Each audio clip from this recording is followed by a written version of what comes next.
I don't think. I just react.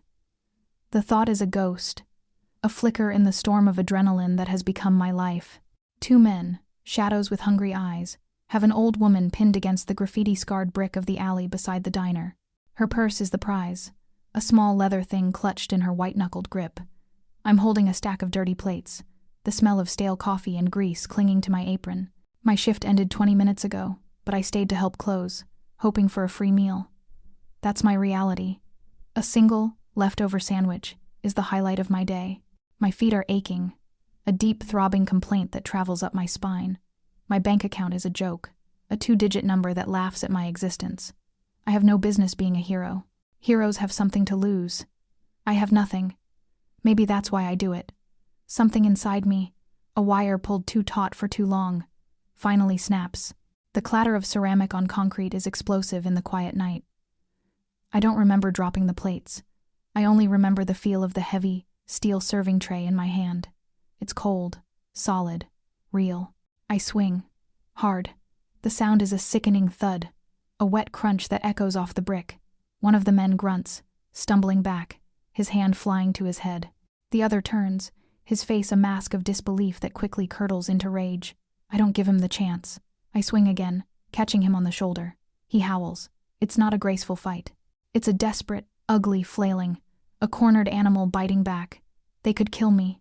The thought is strangely distant, like a weather report for a city I'll never visit. But they don't see a threat. They see a crazy woman in a stained apron with a metal tray, and they hesitate.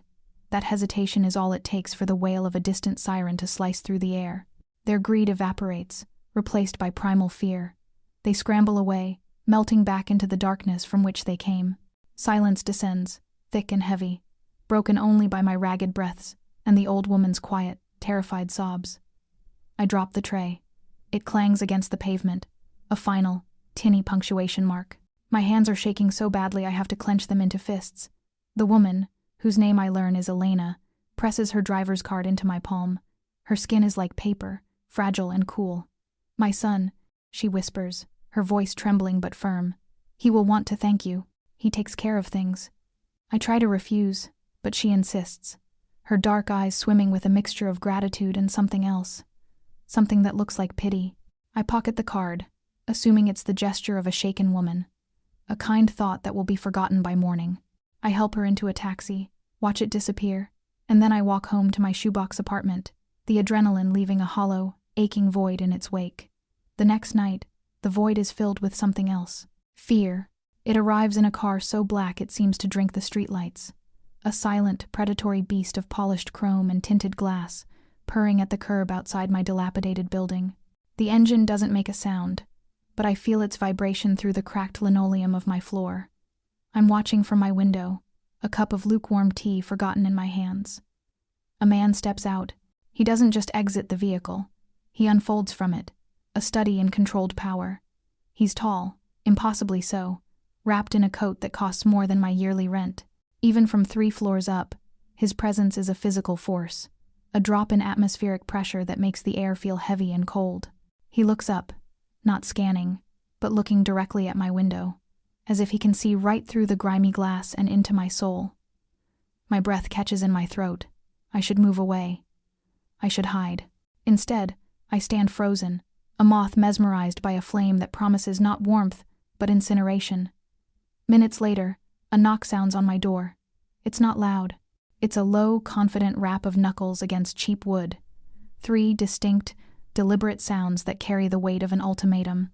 My heart hammers against my ribs, a frantic drumbeat against the sudden, suffocating silence of my apartment. I open the door. He fills the doorway, his shoulders so broad they almost touch both sides of the frame. The cold night air rushes in with him, carrying a scent of expensive cologne, ozone, and something else, something uniquely him. It's the smell of power. His face is all sharp angles and unforgiving lines, his jaw tight, his mouth a thin, unsmiling slash. But it's his eyes that steal the air from my lungs. They are the color of whiskey in a dark room, deep and turbulent, and they pin me in place. Nico Bellandi. I know the name. Everyone in this city knows the name. It's whispered in back alleys and spoken in hushed tones in boardrooms. The name is a story, a legend, a threat. The Bellandi crime family. And this is its king, Tessa Morgan. he says. It's not a question. His voice is a low rumble, a gravelly sound that seems to vibrate in my bones. It's even more dangerous up close. I can only nod, my throat suddenly tight and dry. You saved my mother, he continues, his gaze unwavering, analytical.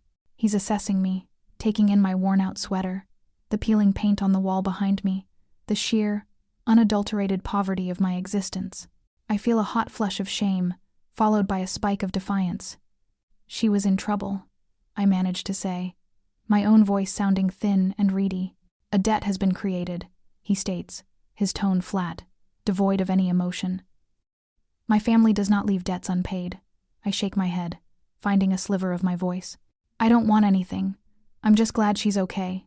A flicker of something surprise, annoyance, crosses his features, so quick I might have imagined it. Your wants are irrelevant. You intervened in Bellandi family business. That makes you Bellandi family business. He takes a half step forward, crossing the threshold into my apartment, into my life.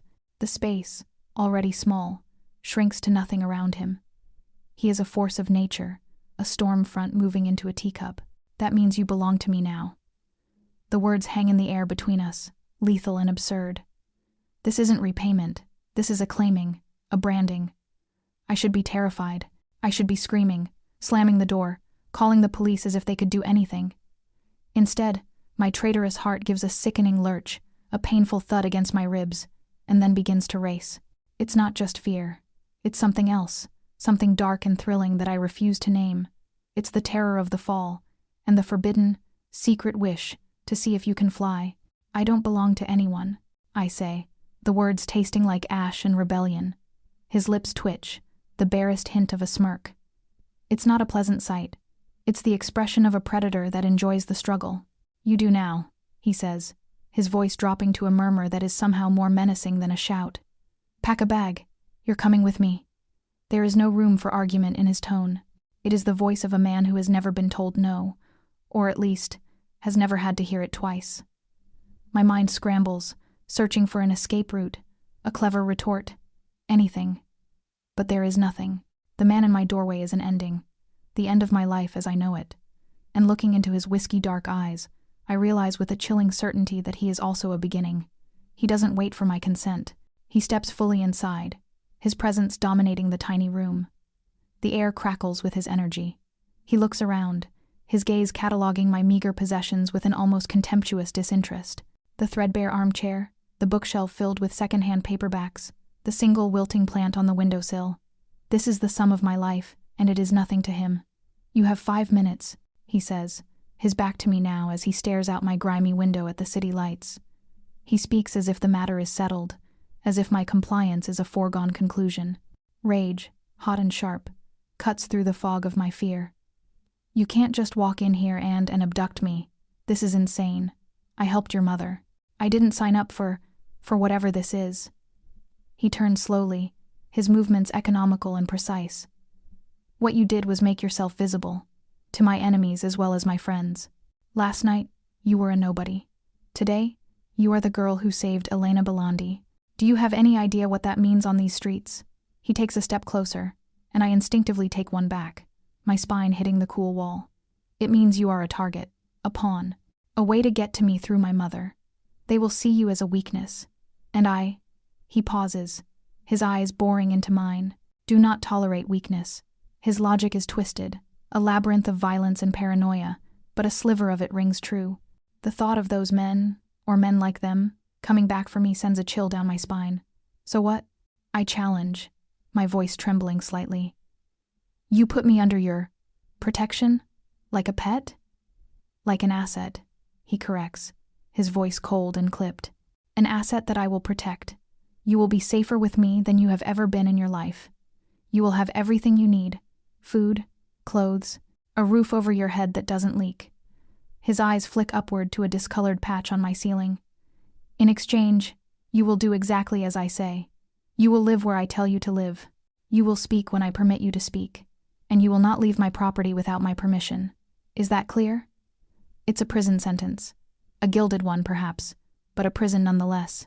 My freedom in exchange for safety. A safety I didn't even know I needed until he manufactured the threat. And if I say no? I ask, the question a fragile whisper. He smiles then. A true smile. It does not reach his eyes, and it is the most terrifying thing I have ever seen. Then I will leave, he says softly, and I will let you take your chances with the men who will come looking for you. They will not be as hospitable as I am. The unspoken threat hangs in the air, thick and suffocating. He's not offering a choice. He's describing the consequences of my delusion that I have one. I look around my tiny, pathetic apartment. The overdue bills on the counter, the ramen packets in the cupboard, the profound, crushing loneliness that is my only constant companion. What, exactly, am I fighting to keep? Defeated, I slide past him, my shoulder brushing his arm. It's like touching granite. I grab a worn duffel bag from the back of my closet and begin throwing in the few possessions that matter. A handful of books, a worn photograph of my parents, a change of clothes. My hands are shaking, but my movements are numb, robotic. I am a ghost in my own life, watching myself pack for my own internment.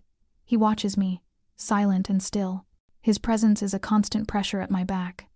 I can feel his eyes on me, an unnerving weight. When I'm done, I zip the bag and turn to face him. The defiance has drained out of me, leaving behind a cold, hard knot of resignation. Ready, I say, the word barely audible. He gives a single, sharp nod. Good. He leads the way out and I follow, leaving the key on the counter. I don't look back. There is nothing to look back for. The ride is silent.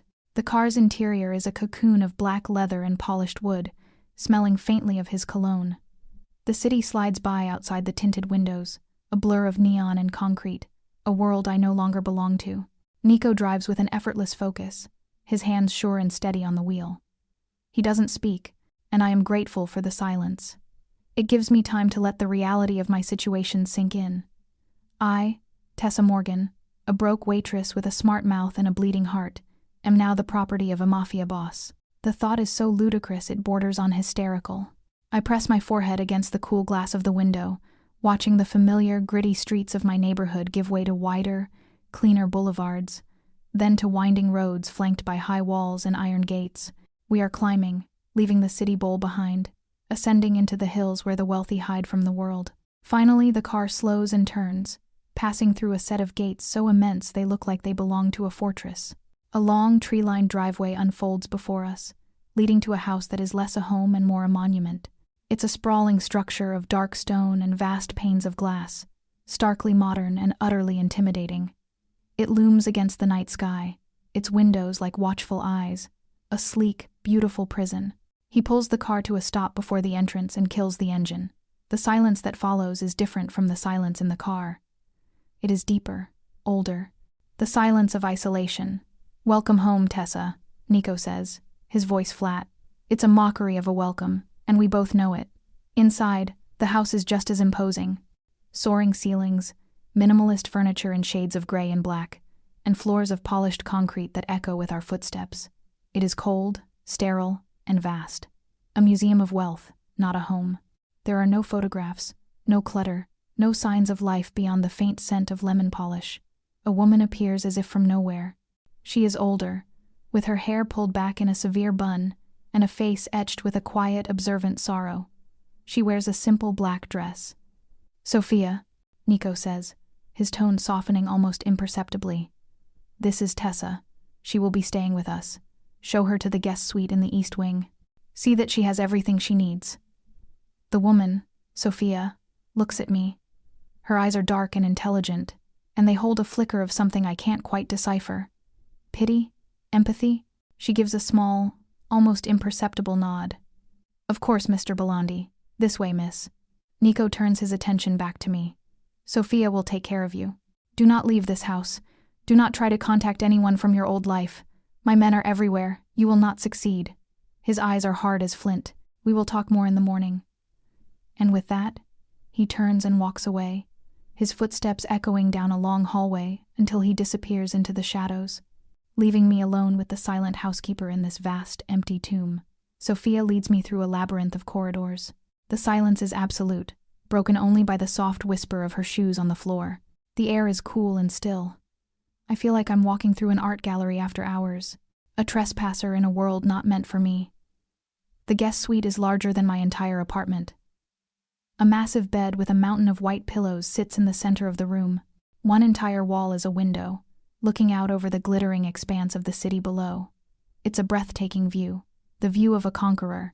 From up here, the city looks like a carpet of scattered jewels, peaceful and beautiful. It's a lie. I know the grit and the struggle hidden beneath that glittering facade. A walk-in closet is filled with new clothes.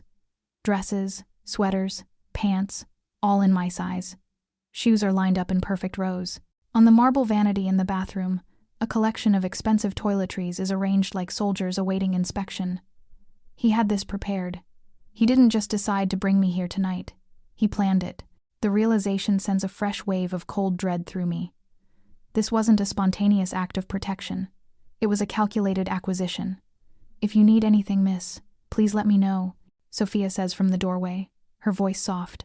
"Thank you," I whisper, turning to face her. "Sophia, has he done this before? Brought someone here?"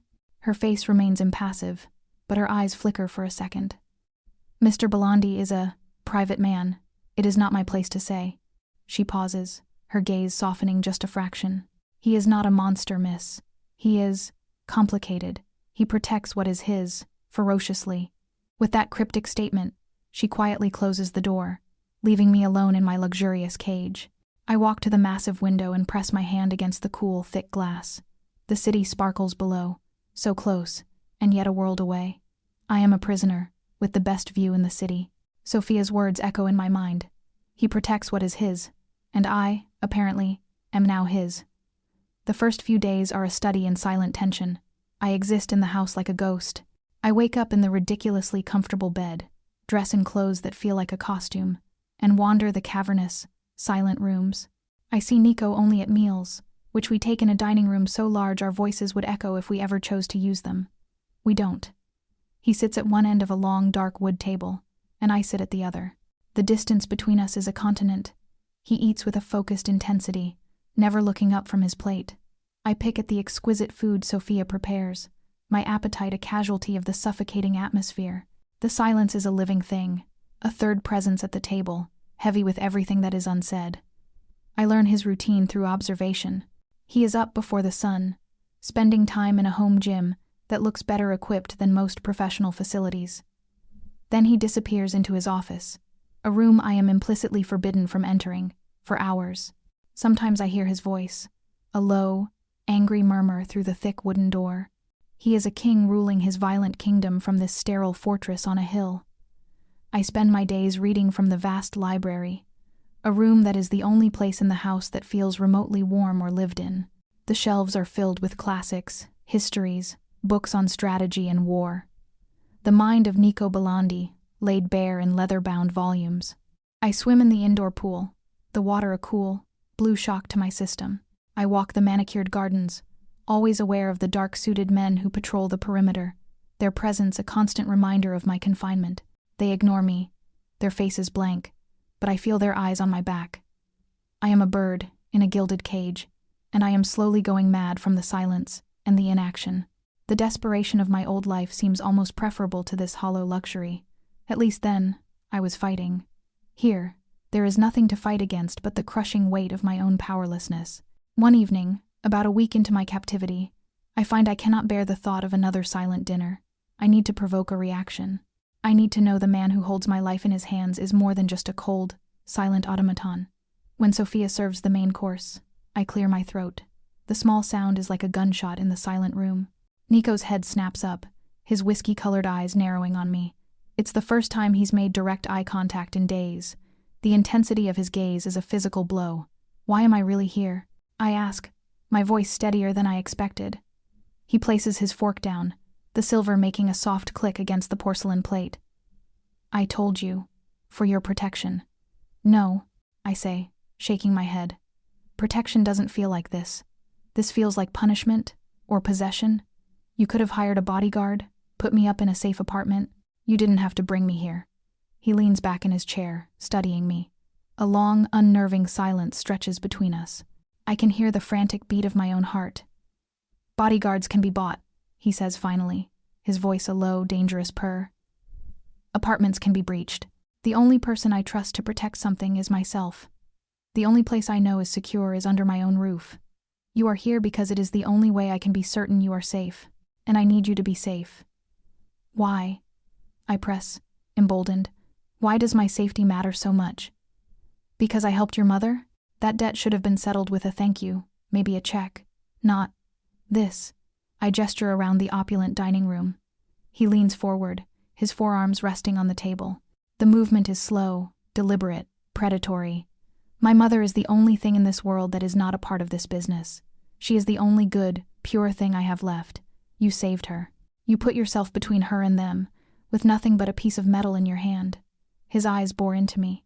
That kind of loyalty, that kind of reckless courage. It cannot be bought. It is a rare commodity, and when I find something rare, I keep it. His words are a strange, twisted compliment, wrapped in the language of ownership. He doesn't see a person.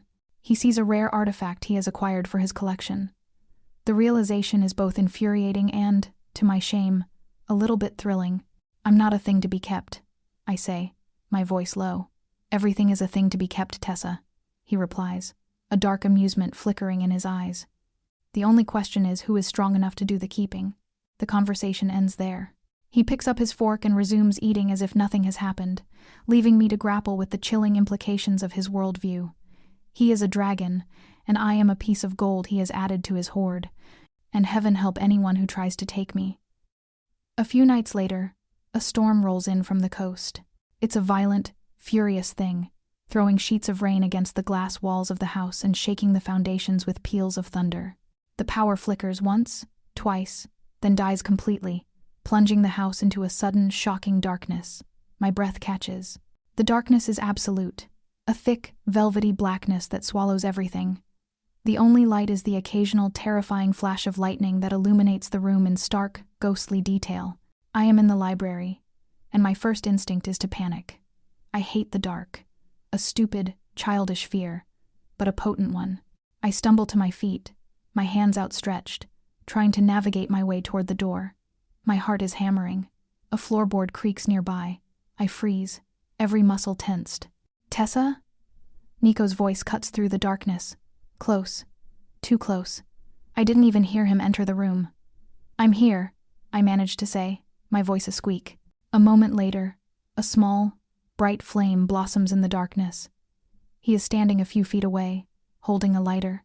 The flame dances in his hand, casting flickering, dramatic shadows across the hard planes of his face. His eyes, in the low light, seem to burn with their own internal fire. The generator should have kicked in, he says, his voice tight with annoyance. He looks around the room, his gaze landing on a set of candles on the mantelpiece. He moves with a fluid grace, lighting them one by one. A soft, warm glow begins to push back the oppressive darkness. Eza, are you all right? He asks, turning back to me. It's the first time he has ever asked after my well-being. The question sounds foreign on his lips. I'm fine, I lie, wrapping my arms around myself. Just startled.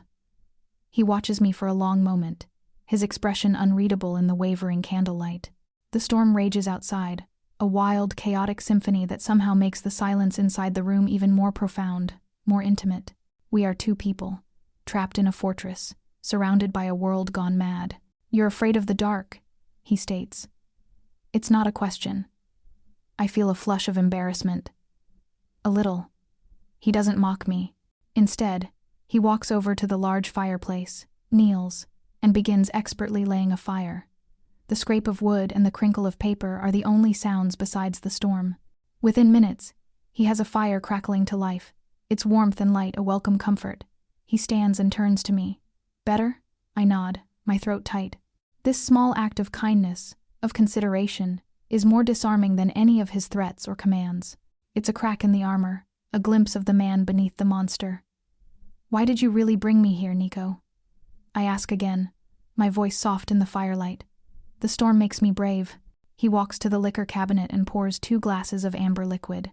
He hands one to me. His fingers brush mine, a fleeting touch that sends a jolt of electricity through my system. I take the glass, the warmth of it seeping into my cold hands. He doesn't answer immediately. He stares into the fire, the flames dancing in his dark eyes. The lines of his face seem softer in the warm light, the hard edges blurred. "When I was 16, he begins, his voice low and rough. "My father was betrayed by his most trusted man, his cousin. They were having dinner, right here, in this house. My mother and I were upstairs. We heard the shots. He takes a long swallow of his drink. The muscles in his jaw are knotted tight. I came down. I found him, on the floor, in the dining room. My uncle, my father's cousin, was standing over him, a gun in his hand. He looked at me, and he smiled. He told me the family belonged to him now. The air in the room is thick with his pain.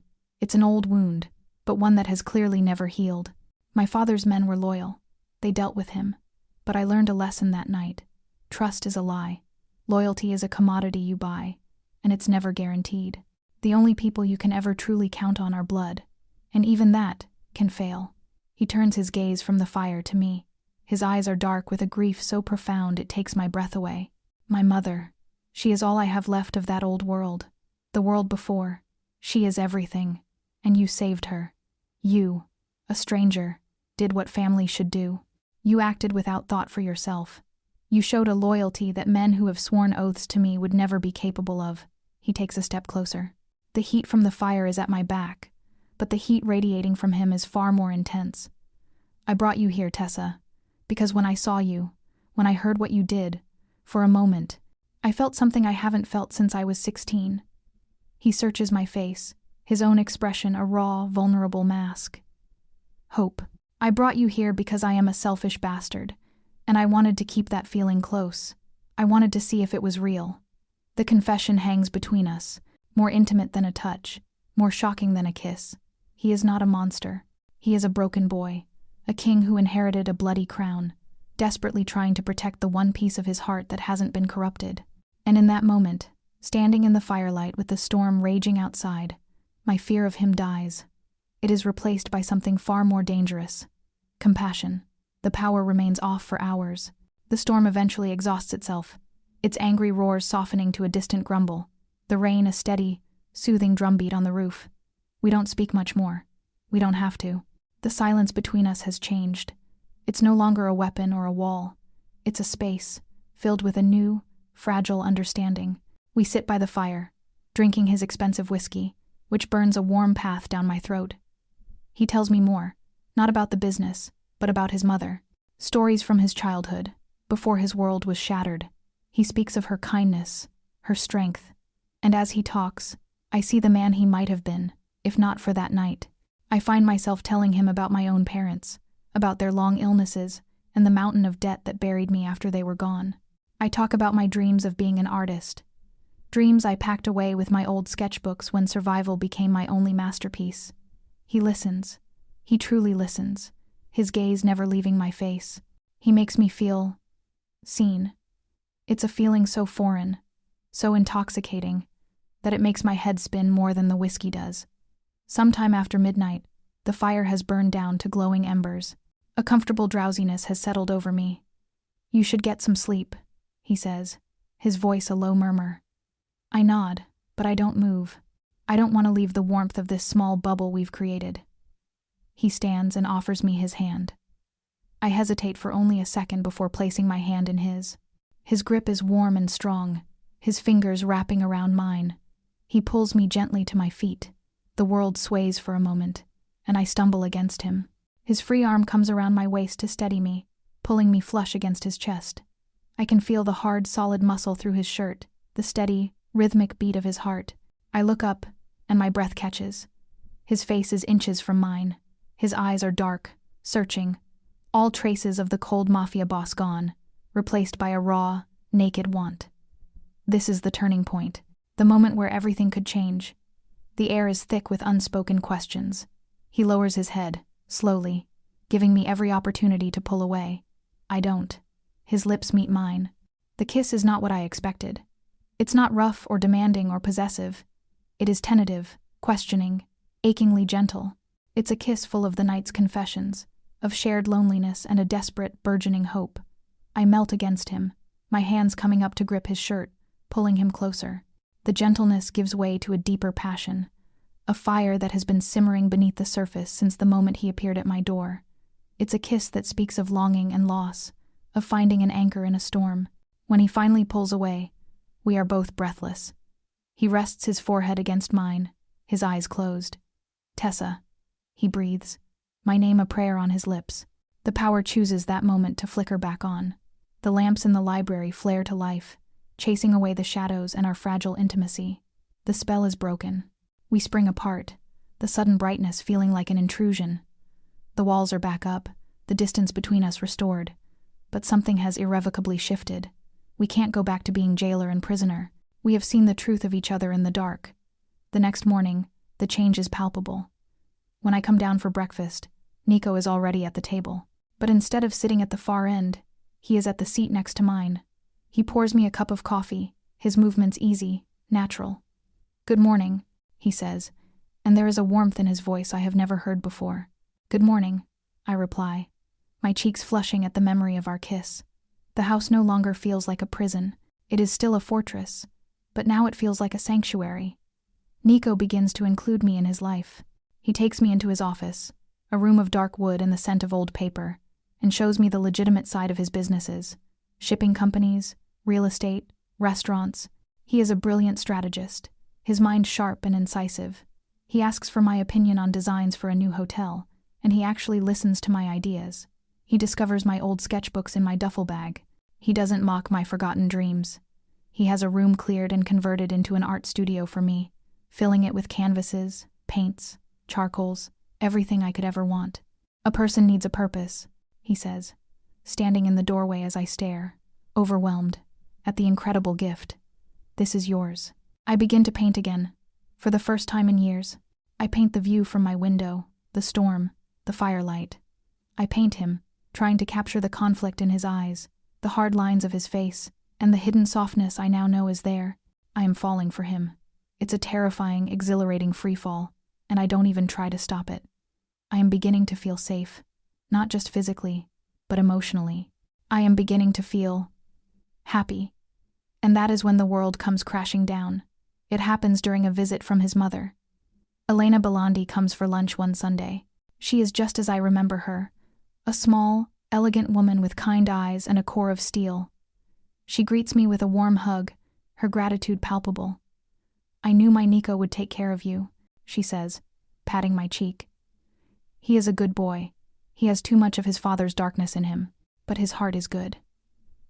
We are having coffee in the garden when a man arrives. He is handsome, in a slick, polished way, with a smile that doesn't reach his cold eyes. Nico introduces him as his cousin, Marco. Marco.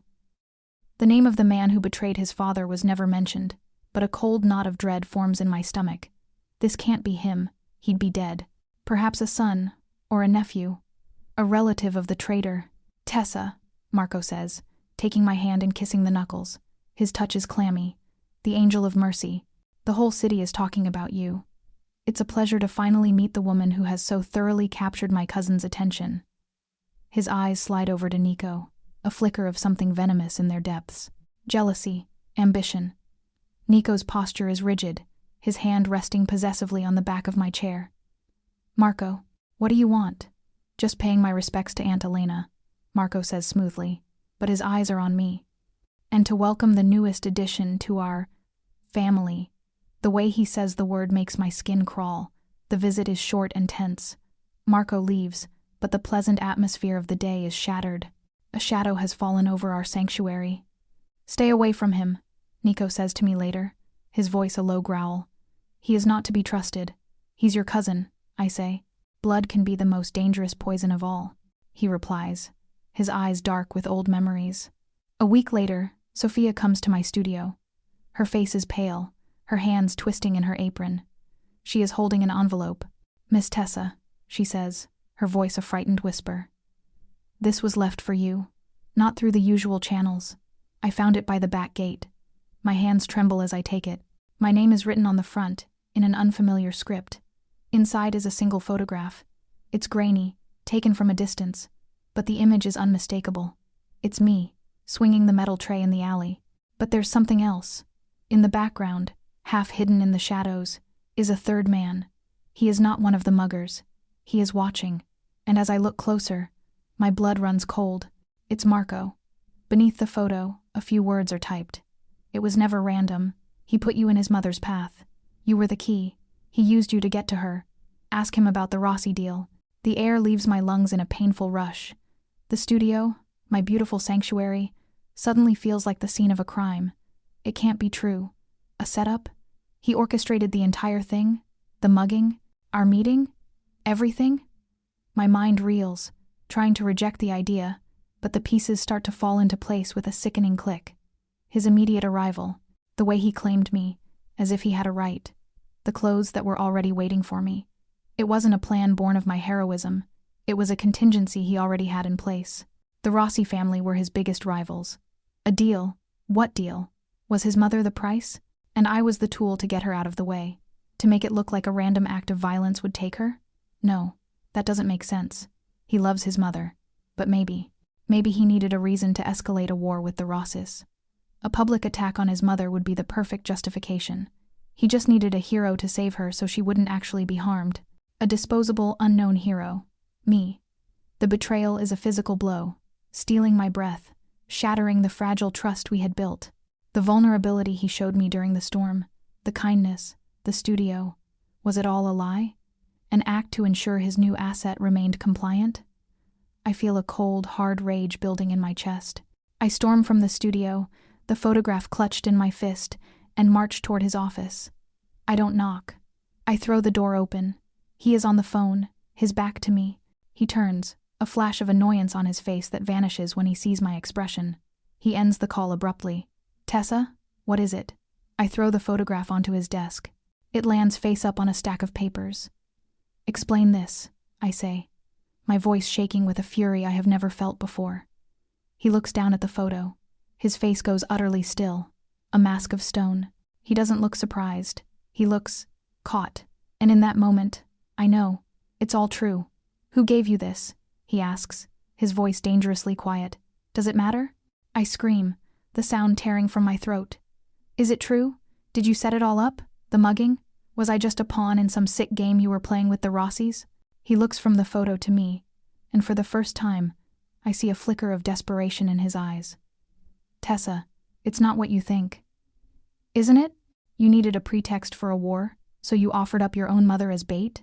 And you used me to make sure she didn't get hurt? Was that the plan? To own me, to control me, so I could never tell anyone what I saw? No, I would never put my mother in real danger, he snarls, his control finally snapping. The men were mine. They knew not to harm her. They were only supposed to scare her, to make it look real. The confession hits me harder than the accusation. It was all a lie. Every single moment. And me? I whisper, the rage draining away, leaving a hollow, aching chasm in its place. Where did I fit in? Was I just a convenient bystander? He runs a hand through his hair, a gesture of pure frustration. I had been watching you for weeks. I knew you worked at the diner. I knew you were different. You were brave, alone, with nothing to lose. You were perfect. I knew you would intervene. Perfect for what? To be your puppet? To be the one thing my enemies couldn't predict. He explodes, slamming his fist on the desk. The sound echoes in the silent room. Marco has been feeding information to the Rossis for months. I knew they were planning a move against my mother. I had to get ahead of it, to control the narrative. I staged the attack so I could put her under heavier security without revealing I knew about the leak. It was the only way to protect her and smoke out the traitor at the same time. He steps around the desk, his hands raised in a placating gesture. Bringing you here? That was never part of the original plan. But when I saw you, when you looked at me with that fire in your eyes, everything changed. The plan went to hell. All I could think about was keeping you. Tears are streaming down my face now, hot and bitter. You didn't want to keep me, Nico. You wanted to keep the woman who saved your mother. A symbol. A trophy. You lied to me. Every moment we shared. Was it all a lie? The storm? The fire? Was that just another part of the plan to keep your new pet happy in her cage? The pain in his eyes is real. I can see it. But it doesn't matter. The foundation of our relationship was a lie, and the entire structure has just collapsed.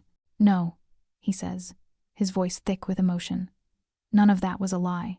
Tessa, everything I told you, everything I felt, that was real. You have to believe me. How can I sob. How can I believe anything you say? Your whole world is built on lies and manipulation. I was a fool to think I could be anything other than another one of your pawns. I turn and run. I don't know where I'm going. I just need to get away from him, from this house of beautiful, painful lies. I run out into the garden, the manicured perfection of it mocking the chaos in my heart. His footsteps thunder behind me. Tessa, wait. Suddenly, the world erupts. A deafening bang echoes from the direction of the house. I look back and see a plume of smoke rising from his office window. An explosion.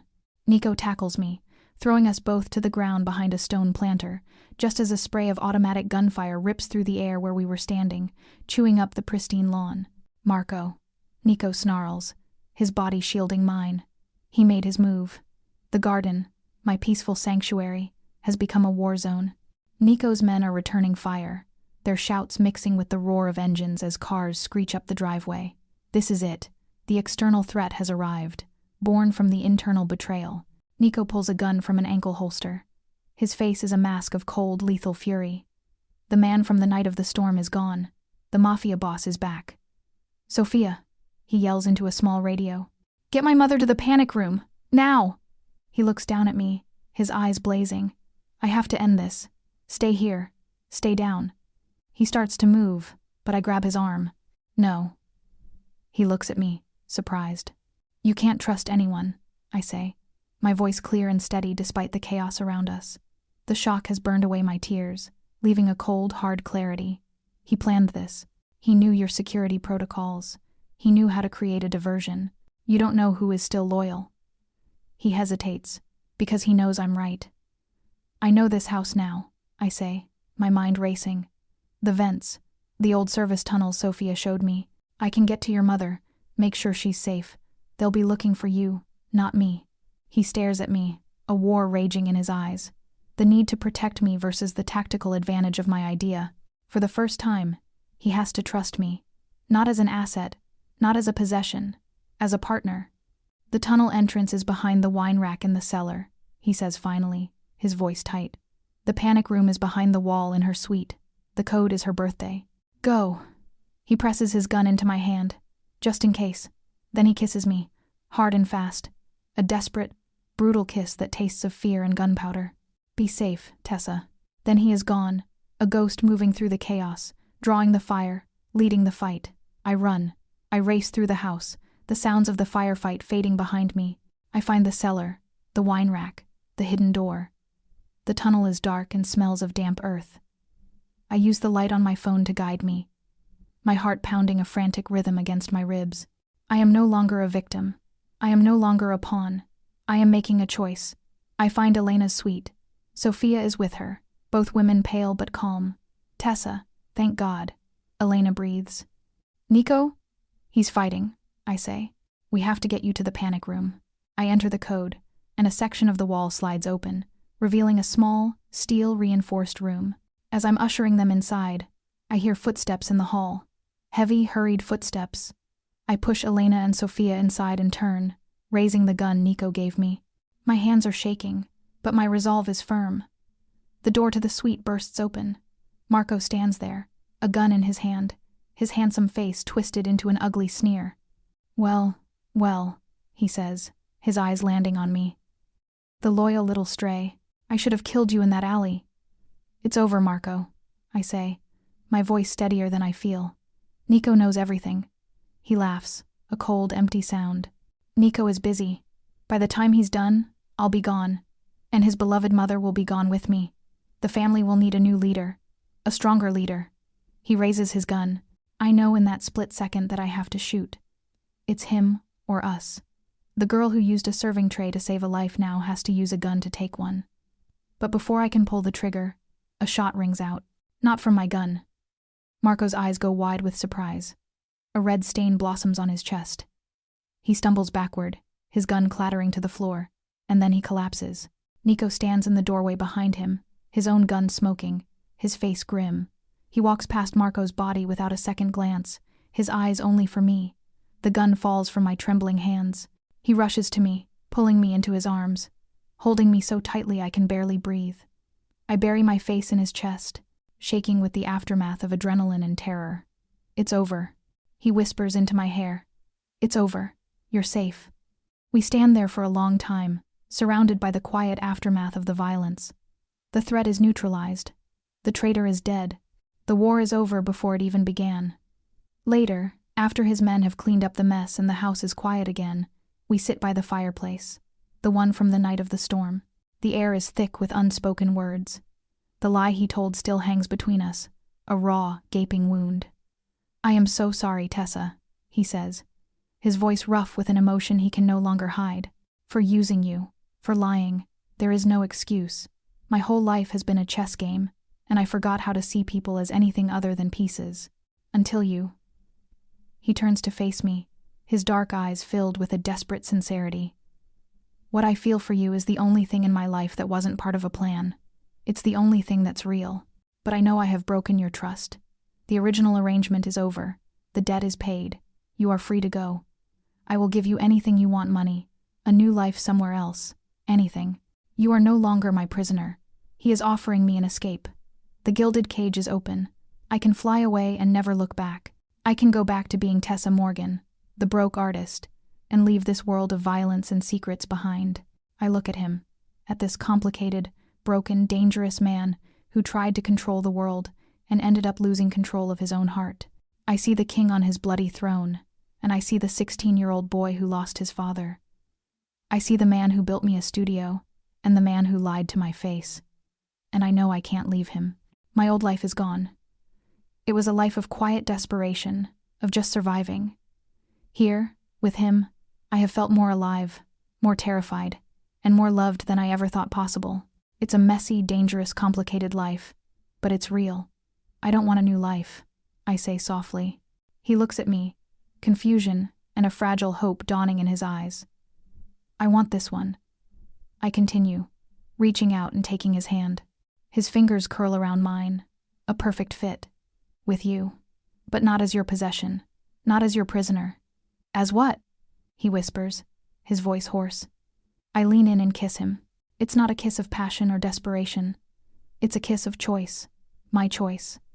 A kiss that seals a new pact, one built not on debt or deception, but on a brutal, messy, beautiful truth.